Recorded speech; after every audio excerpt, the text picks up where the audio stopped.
Luz intensa do fogo caiu diretamente sobre a cabeça de Leão, e os negros chegaram à conclusão, como Tarzan sabia que chegariam, de que seu cativo havia escapado da jaula. Com outro rugido, Tarzan avançou. Os guerreiros dançantes pararam por apenas um instante. Eles haviam caçado um leão seguro dentro de uma forte jaula, e agora que ele estava solto entre eles, uma perspectiva totalmente diferente surgia sobre a questão. Seus nervos não estavam preparados para essa emergência. As mulheres e crianças já haviam fugido para a segurança duvidosa das cabanas mais próximas, e os guerreiros não demoraram a seguir seu exemplo, de modo que, em breve, Tarzan ficou como o único ocupante da rua da vila, mas não por muito tempo. Nem ele desejava ficar sozinho por tanto tempo. Isso não se encaixaria em seu plano. Logo, uma cabeça espiou de uma cabana próxima, e depois outra e outra, até que uma dúzia ou mais de guerreiros estavam olhando para ele, esperando seu próximo movimento, esperando que o leão investisse ou tentasse escapar da aldeia. Suas lanças estavam prontas em suas mãos,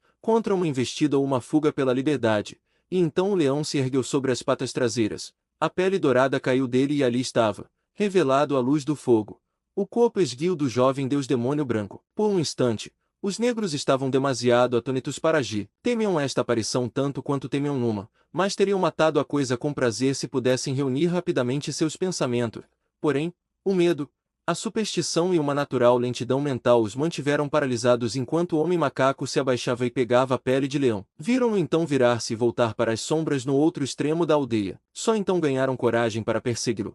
E quando chegaram em força, com lanças erguidas e estridentes gritos de guerra, a presa já havia desaparecido. Tarzan não hesitou um instante na árvore. Jogando a pele sobre um galho, ele saltou novamente para a aldeia do outro lado do grande tronco, e mergulhando na sombra de uma cabana, correu rapidamente até onde estava o leão enjaulado. Saltando para o topo da jaula, puxou a corda que levantava a porta, e um momento depois um grande leão, no auge de sua força e vigor, saltou para a aldeia. Os guerreiros, voltando de uma busca inútil por Tarzan, o viram entrar na luz do fogo. Ah, lá estava o Deus-Diabo novamente, aprontando suas velhas artimanhas. Ele achava que poderia enganar os homens de Bonga, o chefe, da mesma maneira, duas vezes em tão pouco tempo. Eles iam mostrar a ele. Há muito esperavam uma oportunidade como essa para se livrar para sempre deste temível demônio da selva. Como um só, avançaram com lanças erguidas. As mulheres e crianças saíram das cabanas para testemunhar o assassinato do Deus-Diabo. O leão lançou olhos flamejantes sobre eles e então se voltou para os guerreiros que avançavam. Com gritos de alegria e triunfo selvagem,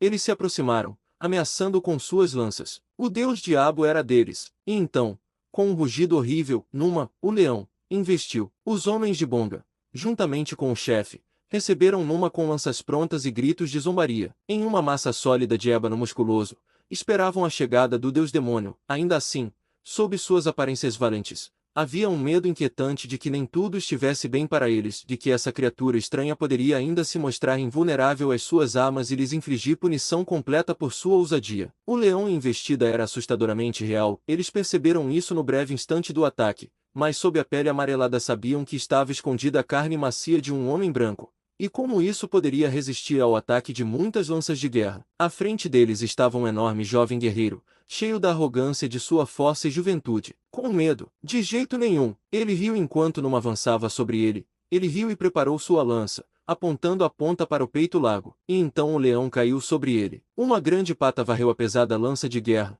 estilhaçando-a como a mão de um homem poderia estilhaçar um galho seco. O negro caiu, seu crânio esmagado por outro golpe. E então o leão estava no meio dos guerreiros, aranhando e rasgando para todos os lados. Não demorou muito para que eles mantivessem sua posição, mas uma dúzia de homens foi despedaçada antes que os outros conseguissem escapar daqueles garras terríveis e presas reluzentes. Em terror, os aldeões fugiam para todos os lados. Nenhuma cabana parecia um refúgio suficientemente seguro com Numa circulando dentro da paliçada. De uma para outra fugiam os negros assustados, enquanto, no centro da aldeia, Numa permaneceu encarando e rosnando sobre suas presas. Finalmente, um membro da tribo abriu amplamente os portões da aldeia e buscou segurança entre os galhos das árvores da floresta além. Como ovelhas, seus companheiros o seguiram, até que o leão e seus mortos ficaram sozinhos na aldeia. Das árvores mais próximas, os homens de Bonga viram o leão abaixar sua grande cabeça e agarrar uma de suas vítimas pelo ombro, e então, com passos lentos e majestosos, caminhar pela rua da aldeia, passando pelos portões abertos e entrando na selva. Eles viram e estremeceram, E de outra árvore Tarzan dos macacos viu e sorriu. Uma hora inteira se passou depois que o leão desapareceu com sua refeição antes que os negros se atrevessem a descer das árvores e retornarem à sua aldeia. Olhos arregalados rolavam de um lado para o outro, e a pele nua se contraía mais ao frio do medo do que ao frio da noite na selva. Era ele o tempo todo, murmurou um. Era o deus demônio. Ele se transformou de leão em homem, e de volta em leão, sussurrou outro. E ele arrastou Vesa para a floresta e está comendo, disse um terceiro, estremecendo. Não estamos mais seguros aqui, lamentou um quarto. Vamos pegar nossos pertences e procurar outro local para a aldeia, longe dos domínios do maligno deus demônio. Mas com a manhã veio a coragem renovada, de modo que as experiências da noite anterior tiveram pouco efeito além de aumentar seu medo de Tarzan e fortalecer sua crença em sua origem sobrenatural. E assim crescia a fama e o poder do homem macaco nos esconderijos misteriosos da selva selvagem onde ele vagava, o mais poderoso dos animais por causa da mente humana que dirigia seus músculos gigantes e sua coragem impecável. Capítulo 12. Tarzan resgata a lua. A lua brilhava em um céu sem nuvens, uma lua enorme e inchada que parecia tão próxima da terra que se poderia imaginar que ela roça-se as copas das árvores balbuciantes. Era noite, e Tarzan estava solta na selva. Tarzan, o homem macaco, poderoso lutador, caçador formidável. Porque ele se balançava pelas sombras escuras da floresta sombria.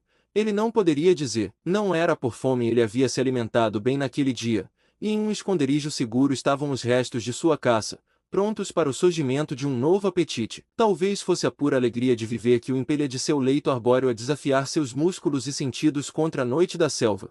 E além disso, Tarzan sempre era estimulado por um intenso desejo de conhecer. A selva que é presidida por Kudu, o Sol, é uma selva muito diferente daquela de Goro, a Lua. A selva diurna tem seu próprio aspecto, suas próprias luzes e sombras, seus próprios pássaros, suas próprias flores, suas próprias feras. Seus ruídos são os ruídos do dia. As luzes e sombras da selva noturna são tão diferentes quanto se pode imaginar que as luzes e sombras de outro mundo diferem das do nosso mundo. Suas feras, suas flores e seus pássaros não são aqueles da selva de Kudu, o Sol. Por causa dessas diferenças, Tarzan adorava investigar a selva à noite. Não era apenas que a vida fosse diferente, ela era mais rica em quantidade e em romance, também era mais rica em perigo.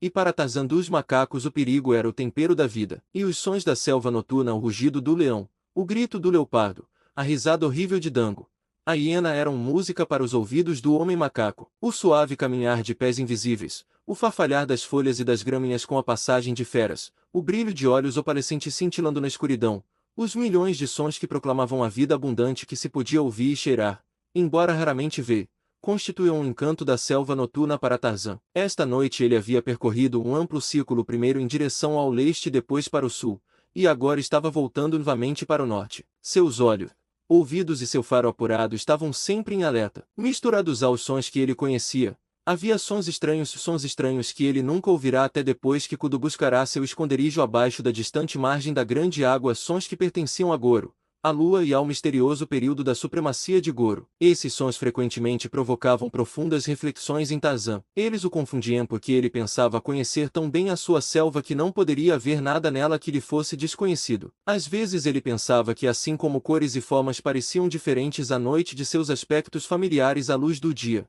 os sons também se alteravam com a passagem de Kudu e a chegada de Goro. E esses pensamentos despertavam em seu cérebro uma vaga conjectura de que talvez Goro e Kudu influenciassem essas mudanças, e que mais natural do que, eventualmente, ele chegasse a atribuir ao Sol e à Lua personalidades tão reais quanto a sua própria. O Sol era uma criatura viva e governava o dia. A Lua, dotada de inteligência e poderes milagrosos, governava a noite. Assim funcionava a mente humana não treinada, tateando na noite escura da ignorância em busca de uma explicação para as coisas que ele não podia tocar, cheirar ou ouvir, e para os grandes poderes desconhecidos da natureza que ele não podia ver. Enquanto Tarzan balançava-se novamente para o norte em seu amplo percurso, o cheiro dos gomangani chegou às suas narinas, misturado com odor acre de fumaça de madeira. O homem macaco moveu-se rapidamente na direção de onde o aroma lhe vinha pelo suave vento da noite. Logo, o brilho avermelhado de uma grande fogueira filtrou-se pela folhagem à sua frente, e quando Tarzan parou entre as árvores próximas, viu um grupo de meia dúzia de guerreiros negros aglomerados perto do fogo. Evidentemente, era uma caça do vilarejo de Bonga,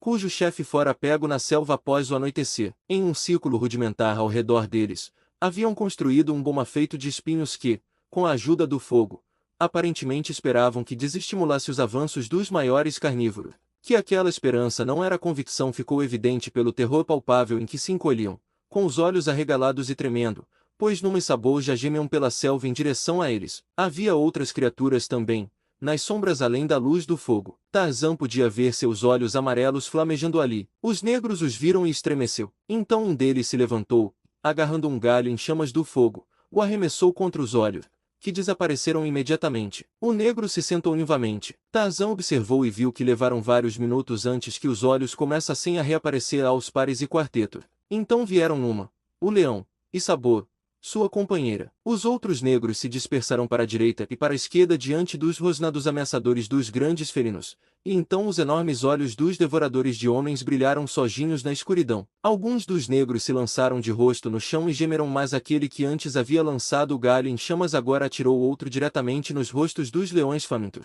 E eles também desapareceram como haviam desaparecido as luzes menores diante deles. Tarzan estava muito interessado. Ele viu uma nova razão para os fogos noturnos mantidos pelos negros, uma razão além daquelas relacionadas ao calor, à luz e ao cozimento. As feras da selva temiam o fogo, e assim o fogo era, em certa medida, uma proteção contra elas. O próprio Tarzan sentia uma certa reverência pelo fogo. Certa vez, ao investigar um incêndio abandonado na aldeia dos negros, ele havia pegado uma brasa ainda acesa. Desde então, mantinha uma distância respeitosa de tais fogueiras sempre que as encontrava. Uma experiência havia sido suficiente. Por alguns minutos, depois que o negro lançou a tocha de fogo, nenhum óleo apareceu, embora Tarzan pudesse ouvir o suave toque de pés ao seu redor. Então, brilharam mais uma vez os dois pontos de fogo que marcavam o retorno do Senhor da Selva, e um momento depois, em um nível ligeiramente mais baixo, surgiram os de Sabor, sua companheira. Por algum tempo permaneceram fixos e inabaláveis uma constelação de estrelas ferozes na noite da selva. Então o leão macho avançou lentamente em direção ao boma,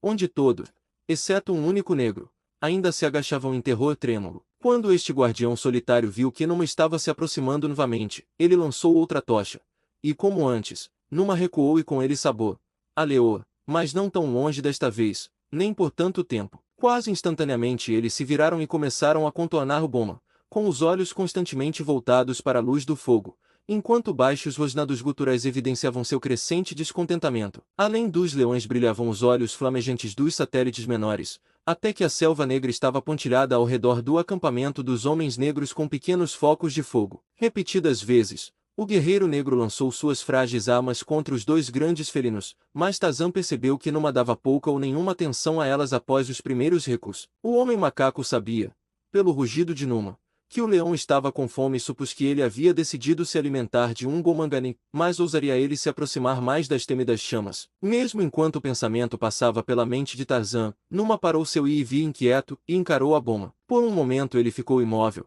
exceto pelo rápido e nervoso movimento ascendente de sua cauda. Então caminhou deliberadamente para frente, enquanto Sabor se movia inquieta de um lado para o outro onde ele a tinha deixado. O homem negro chamou seus camaradas dizendo que o leão estava vindo, mas eles estavam tomados pelo medo demais para fazerem mais do que se encolherem ainda mais juntos e gemerem mais alto do que antes. Agarra uma ramificação em chamas. O homem a lançou diretamente na face do leão. Houve um rugido furioso, seguido de uma investida rápida. Com um único salto, a fera selvagem ultrapassou o muro do gomo enquanto, com agilidade quase igual, o guerreiro o ultrapassava pelo lado oposto, arriscando-se aos perigos que espreitavam na escuridão. Correu para a árvore mais próxima. Numa estava fora do goma quase assim que entrou nele, mas, ao voltar sobre o baixo muro de espinhos, levou consigo um negro gritando. Arrastando sua vítima pelo chão, ele caminhou de volta em direção a Sabor, a leoa, que se juntou a ele, e os dois continuaram na escuridão, seus rugidos selvagens se misturando com os gritos agudos do homem condenado e aterrorizado. A uma pequena distância da fogueira,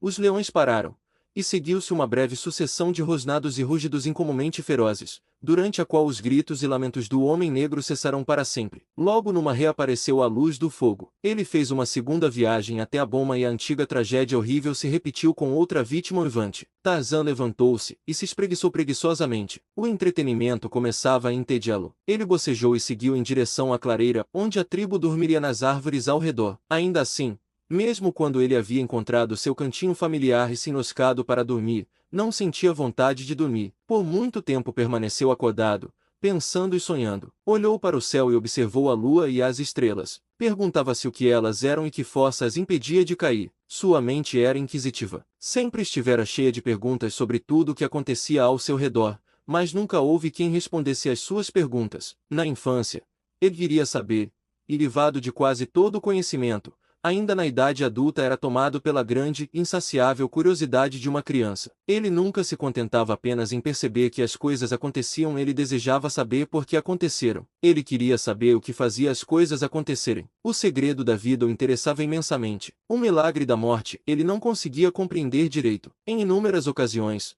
ele investigou o mecanismo interno de seus assassinatos e, uma ou duas vezes, abriu a cavidade torácica das vítimas a tempo de ver o coração ainda bombeando. Ele aprendeu pela experiência que uma faca cravada nesse órgão trazia morte imediata 9 em cada 10 vezes, enquanto ele poderia esfaquear um antagonista inúmeras vezes em outros lugares sem nem mesmo incapacitá-lo. E assim ele passou a pensar no coração, ou como ele chamava, a coisa vermelha que respira, como o assento e a origem da vida. O cérebro e seu funcionamento ele não compreendia de forma alguma. Que suas percepções sensoriais fossem transmitidas ao seu cérebro, e lá traduzidas, classificadas e rotuladas era algo completamente além dele. Ele pensava que seus dedos sabiam quando tocavam algo, que seus olhos sabiam quando viam, seus ouvidos quando ouviam, seu nariz quando sentia cheiro. Ele considerava sua garganta, epiderme e os cabelos de sua cabeça como os 3 principais assentos da emoção. Quando Kala havia sido morto, uma sensação peculiar de sufocamento possuía sua garganta. O contato com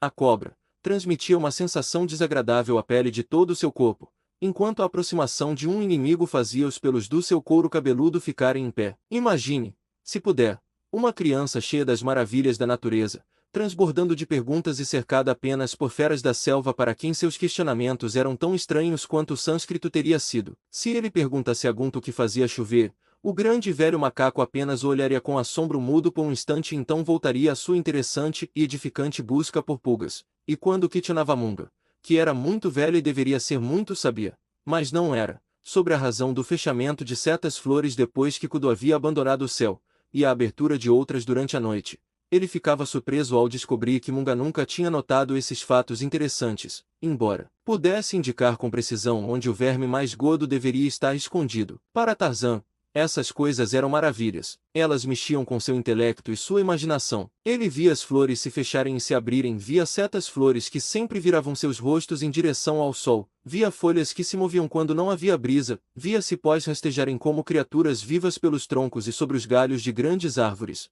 E para Tarzan dos macacos, as flores, os cipós e as árvores eram seres vivos. Ele frequentemente conversava com eles, assim como conversava com Goro, a lua, e Kudu, o sol, e sempre ficava desapontado por não receber resposta. Ele lhes fazia perguntas, mas eles não podiam responder.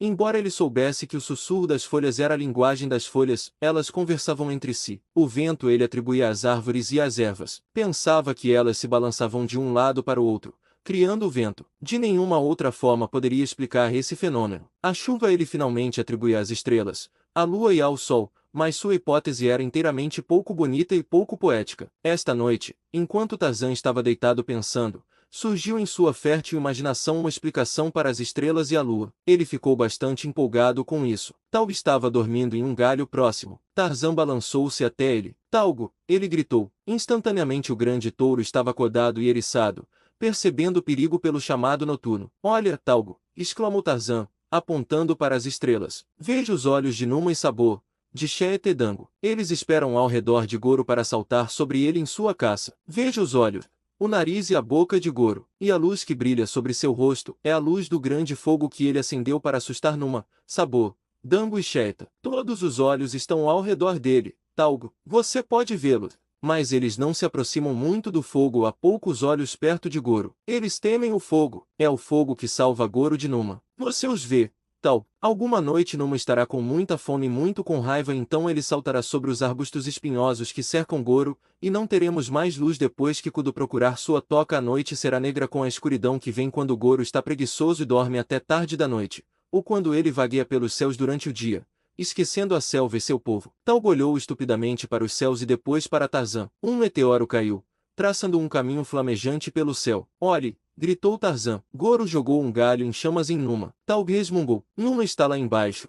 Ele disse. Numa não caça acima das árvores. Mas ele olhou curiosamente, um pouco assustado para as estrelas brilhantes acima dele, como se as visse pela primeira vez, e sem dúvida era a primeira vez que Taug via as estrelas, embora elas estivessem no céu acima dele todas as noites de sua vida. Para Taug, elas eram como as deslumbrantes flores da selva, ele não podia comê-las, então as ignorava. Taug se remeia e estava nervoso. Por muito tempo ele permaneceu acordado, observando as estrelas, os olhos flamejantes das feras predadoras ao redor de Goro, a lua Goro, a luz da qual os macacos dançavam ao som de seus tambores de barro. Se Goro fosse comido por Numa, não poderiam mais haver dunduns. Taug ficou sobrecarregado com o pensamento. Ele olhou para Tarzan, meio assustado, porque seu amigo era tão diferente dos outros da tribo. Nenhum outro que Taug já conhecera tinha pensamentos tão estranhos quanto Tarzan. O macaco coçou a cabeça e se perguntou, vaguemente, se Tarzan era um companheiro seguro, e então lembrou-se, lentamente por um processo mental trabalhoso,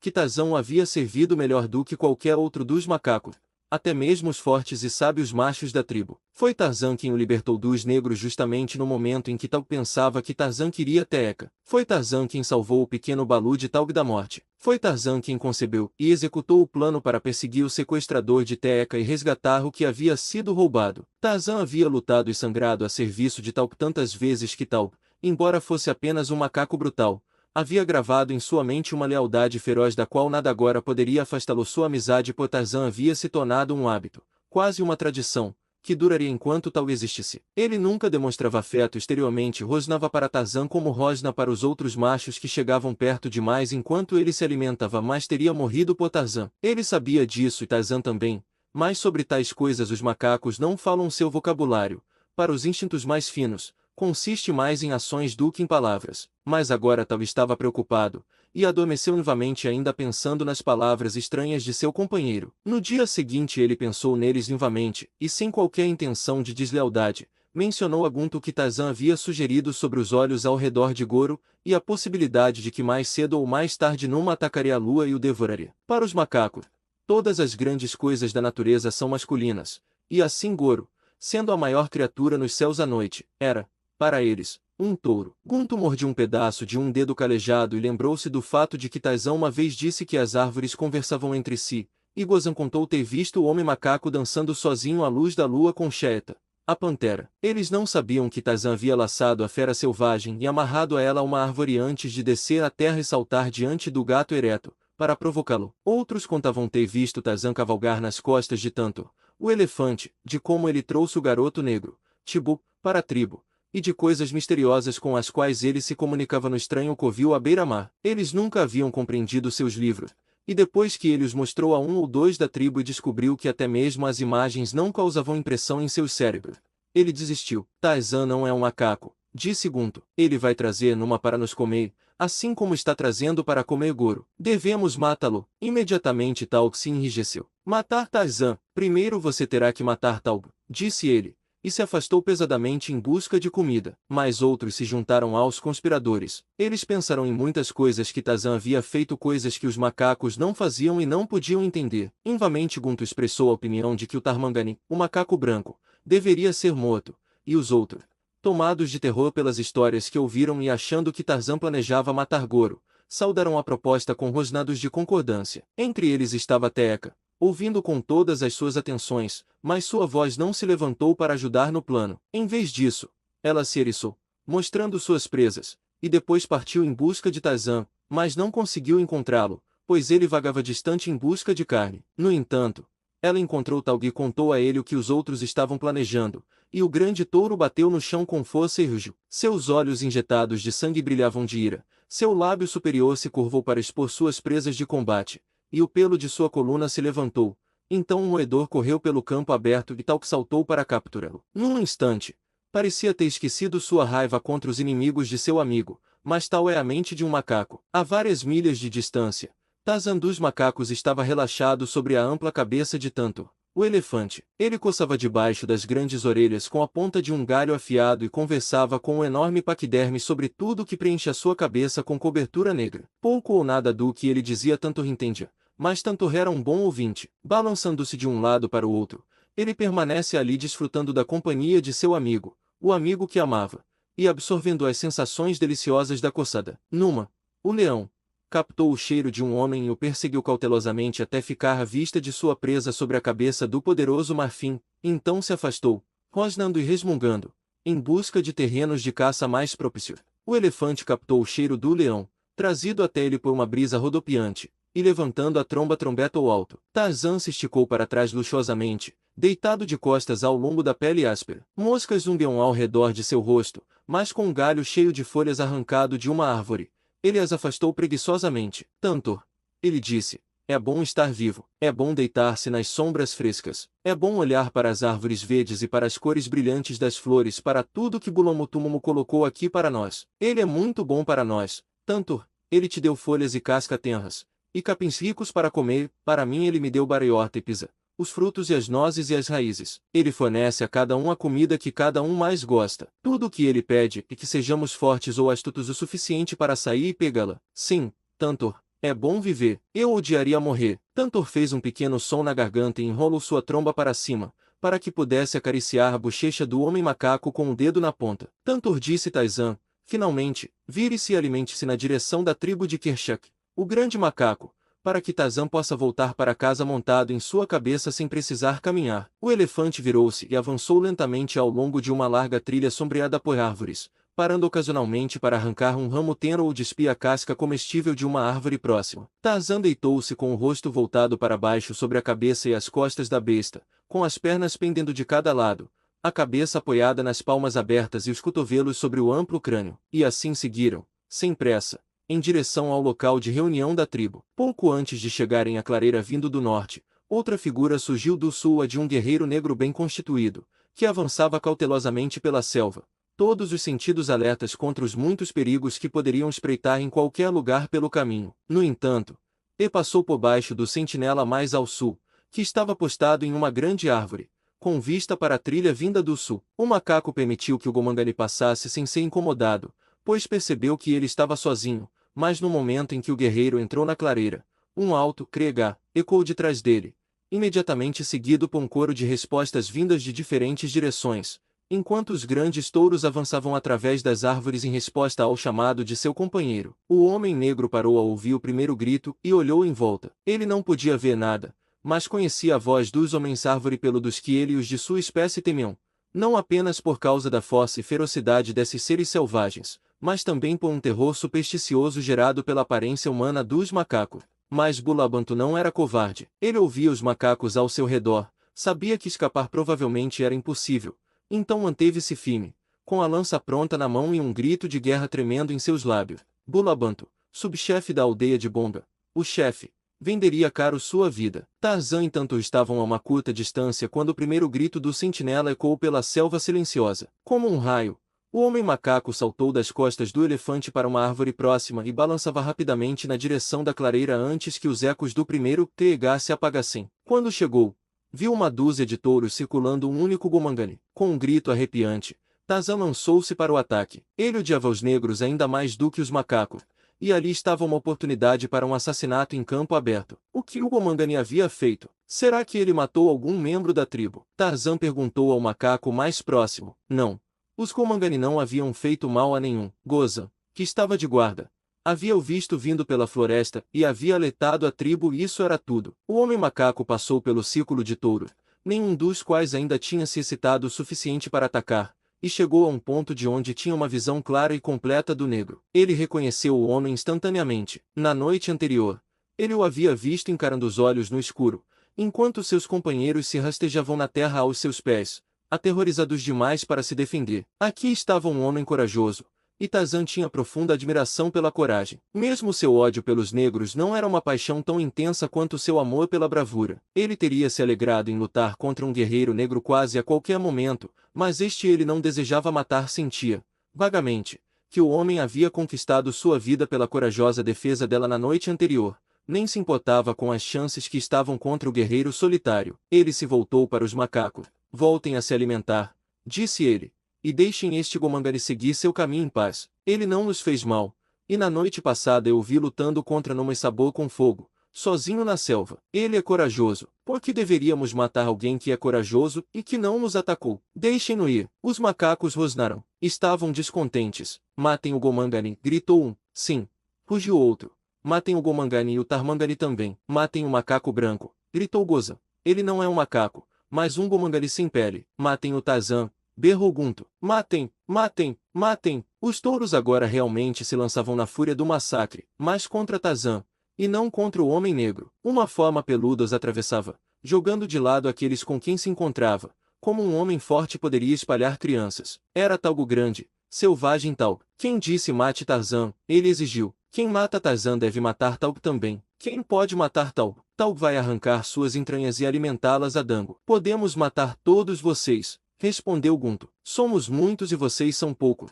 E ele estava certo. Tarzan sabia que ele estava certo. Talgo também sabia, mas nenhum dos dois admitiria tal possibilidade. Não é o jeito dos gorilas. Eu sou Tarzan, gritou o homem macaco. Eu sou Tarzan, grande caçador, grande lutador. Em toda a selva, nenhum é tão grande quanto Tarzan. Então, um a um, os touros adversários recitavam suas virtudes e sua destreza, e o tempo todo os combatentes se aproximavam cada vez mais uns dos outros. Assim os touros se excitam até alcançarem o ponto adequado antes de entrar em batalha. Gunto chegou, com as pernas rígidas, perto de Tarzan e cheirou, mostrando os dentes. Tarzan emitiu um rosnado baixo e ameaçador. Eles podiam repetir essas táticas uma dúzia de vezes, mas cedo ou tarde um touro atacaria o outro e então todo o bando horrível estaria rasgando e despedaçando sua presa. Bulabanto, o homem negro, estava com os olhos arregalados de espanto desde o momento em que viu Tarzan se aproximando através dos macacos. Ele havia ouvido muito sobre esse deus-diabo que corria com o povo peludo da árvore,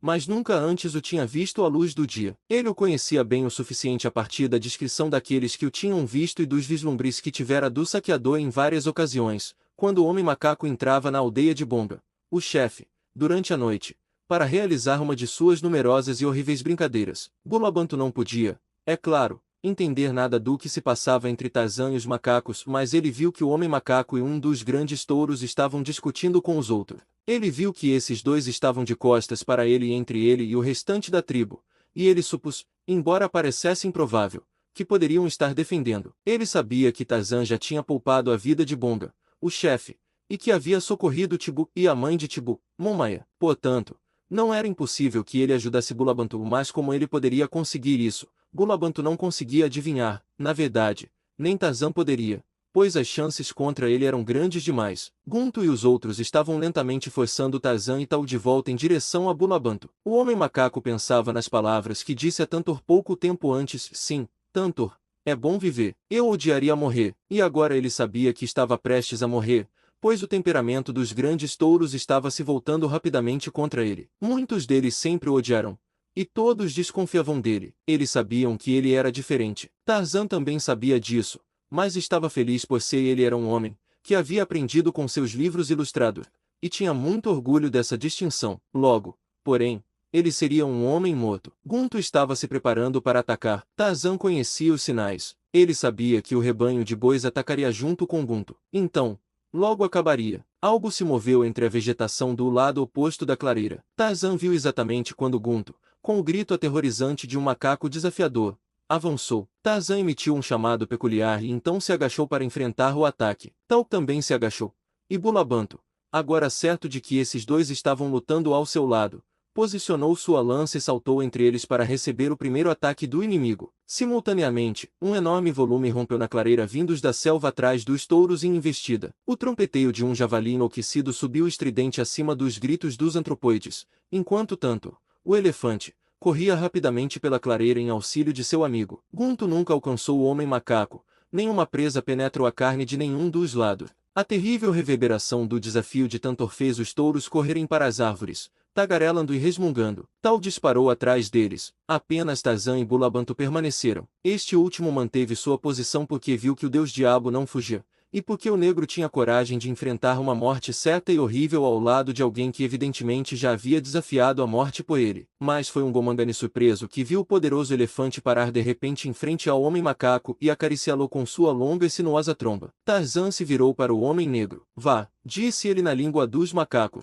e apontou na direção da aldeia de Bonga. Bulabanto entendeu o gesto, se não a palavra, e não perdeu tempo em obedecer. Tarzan ficou observando até que ele desaparecesse. Ele sabia que os macacos não iriam seguir. Então ele disse ao elefante: me pegue, e o Emeteio levantou levemente até sua cabeça. Tarzan vai para seu covil perto da grande água, gritou o homem macaco para os macacos nas árvores. Todos vocês são mais tolos que Manu, exceto Taugiteca. Taugiteca podem vir ver Tarzan, mas os outros devem ficar longe. Tarzan acabou com a tribo de Kershak. Ele cutucou Tantor com o dedo do pé calejado, e a grande fera saiu balançando-se pela clareira, os macacos observando-os até que foram engolidos pela selva. Antes que a noite caísse, Taug matou Gunto, provocando uma briga com ele por seu ataque a Tarzan. Durante um mês, a tribo não viu nada de Tarzan dos macacos. Muitos deles provavelmente nunca pensaram nele, mas havia aqueles que sentiam sua falta mais do que Tarzan imaginava. Taug e Teca frequentemente desejavam que ele tivesse voltado, e Taug decidiu uma dúzia de vezes ir visitar Tarzan em sua toca à beira-mar, mas primeiro uma coisa e depois outra atrapalhavam. Certa noite, quando Taug estava deitado, sem conseguir dormir, olhando para o céu estrelado, ele se lembrou das coisas estranhas que Tarzan certa vez lhe sugerira, que os pontos brilhantes eram os olhos dos carnívoros, esperando na escuridão do céu da selva para saltar sobre Goro, a lua, e devorá-lo. Quanto mais ele pensava nesse assunto, mais perturbado ficava. E então algo estranho aconteceu. Mesmo enquanto Taug olhava para Goro, ele viu parte de uma borda desaparecer, exatamente como se algo estivesse roendo-a. O buraco na lateral de Goro ficava cada vez maior. Com um grito, Taug pulou de pé. Seus frenéticos cregas fizeram a tribo aterrorizada correr em sua direção, gritando e tagarelando. Olhem! Gritou Taug, apontando para a lua. Olhem, é como Tarzan disse. Numa saltou através do fogo, e está devorando Goro. Vocês chamaram Tarzan de nomes e o expulsaram da tribo. Agora vejam como ele estava certo. Que um de vocês que odiava Tarzan vá em socorro de Goro. Vejam os olhos na escuridão da selva ao redor de Goro. Ele está em perigo, e ninguém pode ajudá-lo, ninguém exceto Tarzan. Em breve Goro será devorado por Numa e não teremos mais luz depois que Kudu procurar seu covil. Como vamos dançar o dum-dum sem a luz de Goro? Os macacos tremiam e resmungavam. Qualquer manifestação dos poderes da natureza sempre os enchia de terror, pois não podiam compreender. Vá buscar Tarzan, gritou um. E então todos começaram a gritar: Tarzan, traga o Tarzan, ele salvará Goro. Mas quem iria atravessar a selva escura à noite para buscá-lo? Eu vou. Voluntariou-se Taug.